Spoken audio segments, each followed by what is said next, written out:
Whew, that was a lot of pressure. I know everything, huh? So good afternoon. I'm Kathleen Craig. I'm the founder and CEO of HT Mobile Apps. And today I'm here to talk to you about our new product, Plinqit. Thank you, Chris, for that amazing introduction and for being a part of the accelerator. I know every company has really enjoyed getting to know you, and we're thankful for the time you've invested.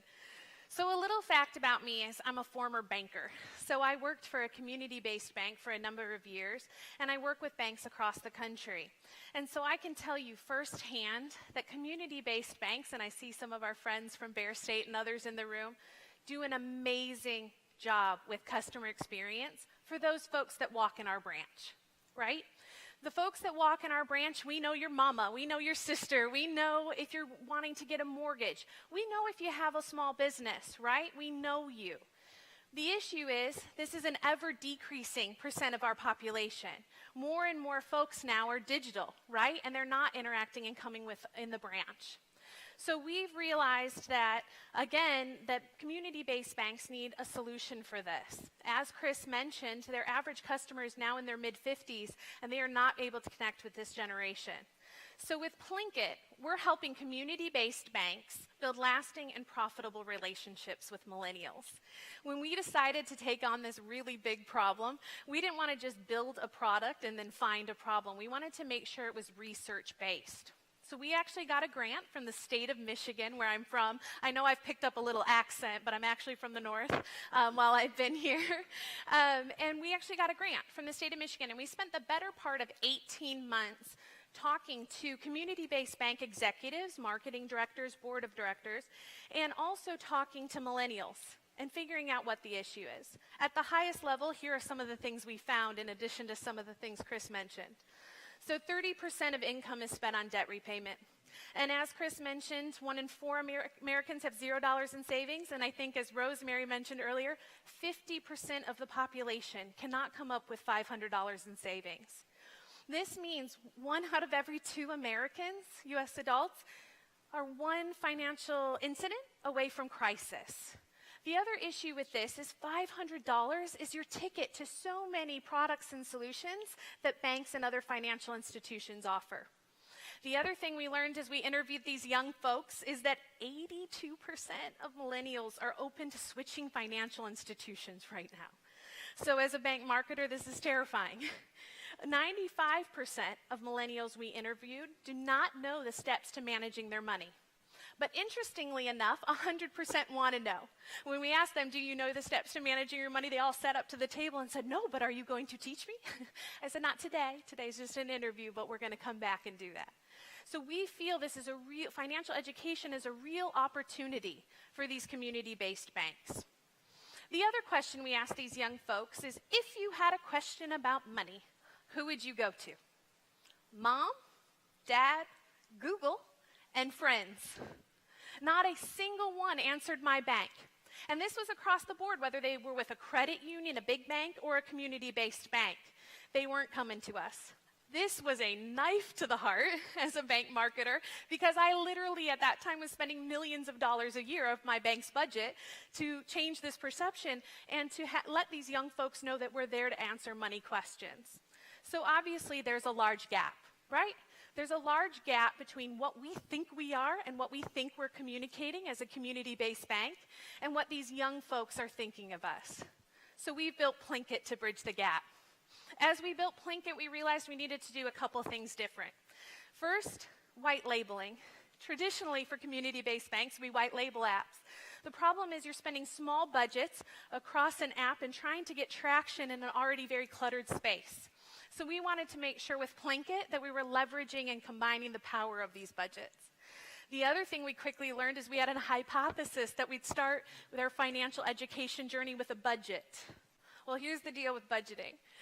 Budgeters are budgeters, and non-budgeters are non-budgeters. And it is really hard as the first step of financial wellness to change that behavior. It's like weight loss. All of us know to eat healthy, we know to exercise every day, but it's hard stuff, right? And there's a lot of guilt and whatnot that comes with it. So we knew for these young folks that it needed to be automated and easy and simple to start. So we've decided to start with automated goal-based savings. So for those folks in the room that ever had a Christmas Club account or a holiday savings account, we've done that but digitized it and brought it into the new generation. So with Plinqit, banks sponsor Plinqit in a geographic region. We already have several banks signed up, and we're really excited that we're launching. Users then sign up for a Plinqit account at that sponsoring financial institution in less than 60 seconds, and they can get started. They then use Plinqit, engage with Plinqit, and we can use this digital front door to expand their relationship with this community-based bank. To dive a little deeper, how they set up their account is, again, they go to Plinqit, they attach their primary checking account, they set their savings goal. They can save as little as $1 a day, so none of those minimums that traditional savings accounts come with. And then the money is automatically transferred from their primary checking account to their Plinqit account at the cadence they set, and those deposits are held local. As they use Plinqit, we then have the opportunity to engage with them and share financial education and share relevant information about their financial journey and their future. They can then use this money they've saved for their goal to start an auto loan, go take that vacation they saved for, or save for their house. So with Plinqit, a Plinqit account, actually we're able to operate a Plinqit account at or below the cost of a traditional savings account for a bank. So what's really exciting for us about that is we can pass that savings on to the person who needs it most, which is the end user and the saver. So we can reward them for saving and when they reach their goal and other behaviors we want them to do. We can also reward them for financial education and for engaging with the application and offer them relevant advice. We knew also it had to be elegant and fast and simple, so we've tested every wireframe multiple times, and we even tested things like panda or no panda, and it turns out even 34-year-old men love a panda. For banks, it's great because it brings much needed deposits, it brings relationships, and then we provide them relevant data and analytics. This is our roadmap and what it looks like. The goal-based savings is built today. We're transferring money at our first bank. Where we're going next is we're building a Plinqit bot, so where our end users can actually engage with us and ask questions. So for example, they can text, Plinqit, how much did I spend on Starbucks last month? And it can say, too much, cut it out. No, it can say you spent $100. Would you like to set a goal to reduce that? And you can actually engage with the app and reduce that amount. From there, we're going to an advisory model. So where the app can really treat our customers the way we treat those in-person, in-branch customers based on what we know about them. So if you can imagine, hey, Kathleen, how's the small business going? Did you know because you're a Costco member, you can save on business checks? That's the same way we would engage in person. We're just not doing that digitally right now. With Plinqit, we're going to be able to. For community banks, it gives branding touch points and again, this digital front door to the end user, as well as relevant dashboards. As a community bank marketer, I know a lot of folks today have talked about data. I had access to all kinds of data.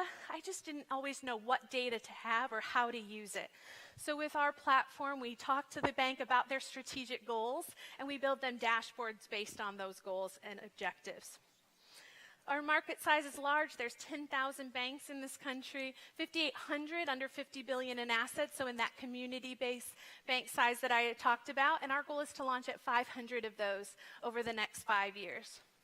At 500 banks, with an average of 10,000 Plinqit accounts per bank, at $1.25 per month, we're an over $70 million a year in annual revenue company. Why are we doing this now? Again, community-based banks are looking for deposits, right? They're struggling to compete with really well-funded FinTech companies, the big banks, and then the regulatory burdens that have been put on them. We also feel strongly that millennials shop local and eat local, and if they knew the power of banking local, they'd make different decisions. We've done this before as a team. We currently have a product to market called Banker Junior that we've bootstrapped to $500,000 in cumulative contract revenue over 14 states. We work with banks from $30 million in assets to $16 billion, and it's gone really well. We've learned really great lessons and things to do, and of course what not to do as well through that journey. We have a team of experts in Michigan, Atlanta, and Boston that have had successful exits, startup experience, banking experience, marketing, and development. Right now, we're currently raising $500,000 round. We have half of it in to launch at our first 5 banks, grow to 50,000 accounts, and $750 in annual recurring revenue. We are really proud of the traction we've had to date and thankful to the Venture Center and to FIS and all of the folks that have brought through the banks. We've gone from 3 active discussions, in the approval process to 8 banks in our approval process. We've gone from 12 qualified leads to 21 qualified leads that we're working with. And again, we're launching at our first bank up in Michigan right now. Thank you so much. I really look forward to meeting you afterwards, and thank you all for being here.